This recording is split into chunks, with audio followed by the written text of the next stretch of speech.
Magandang araw Pilipinas, narito po ang latest Weather Today forecast.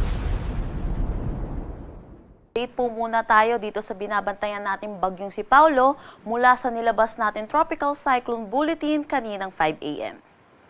So itong si Bagyong Paulo ay tuluyan na nag-intensify into a tropical storm category at ito'y huling namataan sa laing 705 kilometers east ng Infanta, Quezon. May taglay na lakas na hangin na 65 kilometers per hour at pagbugso na umaabot ng 80 kilometers per hour. Ito'y kumikilos west-northwestward sa bilis na 20 kilometers per hour. Para naman sa magiging track netong ni Bagyong Paulo, yun po, tuluyan na siya nag-intensify kaninang 2 a.m. bilang isang ganap na tropical storm. At nakikita din po natin, mag-intensify ito ulit prior to landfall into a severe tropical storm category. At inaasahan po natin yung pag-landfall niya bukas ng umaga dito sa may Isabela or northern portion ng Aurora. Kung makikita natin, malaking bahagi ng ating Luzon ang nakapaloob dito sa ating cone of probability. So, doon po nakikita natin yung posibleng daanan pa rin po netong bagyong si Paulo. Nakikita din natin paglabas ng ating Philippine Area of Responsibility, mag-i-intensify ito into a typhoon category habang palayo na siya ng ating bansa.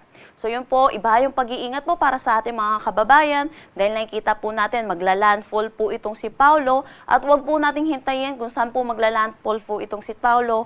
Sa mga areas po natin na under tropical cyclone wind signal ay iba yung pag-iingat na po tayo at mga paghahanda na po tayong dapat na ginagawa.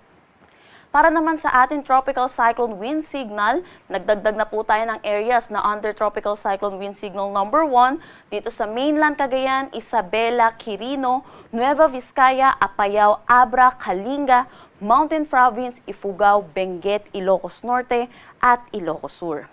Dagdag din dito ang La Union, Pangasinan, northern portion ng Zambales, Tarlac, Nueva Ecija, Aurora, northern portion ng Bulacan, northern portion ng Pampanga, northern portion ng Quezon, kasama na ang Polillo Islands, at northern portion ng Catanduanes. Ito pong mga areas ng ating under tropical cyclone wind signal number 1. Huwag po tayong magtaka kung wala pa po tayong nararanasan ng mga pag-ihip na malalakas na hangin at mga pag-ulan.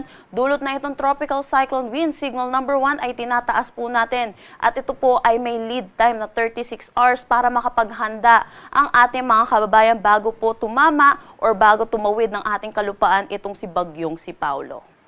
Para naman sa magiging paulan na dulot nito na bagyong si Paulo, inaasahan natin bukas, ito yung araw ng pagtawid niya ng ating kalupaan. Makikita natin meron tayong 200 or above 200 millimeters of rain dito sa Isabela kung saan natin siya nakikita na magla-landfall at dito na rin sa may Cagayan. Inaasahan naman natin ang 100 to 200 millimeters of rain dito sa may Ilocos Region, Cordillera Administrative Region at ilang bahagi ng Central Luzon. 50 to 100 millimeters of rain naman dito sa may Bataan, Zambales, Tarlac at Nueva Ecija. So yun po iba yung pag-iingat mo para sa ating mga kababayan dahil sa mga posibilidad ng mga flash flood at mga pagguho ng lupa.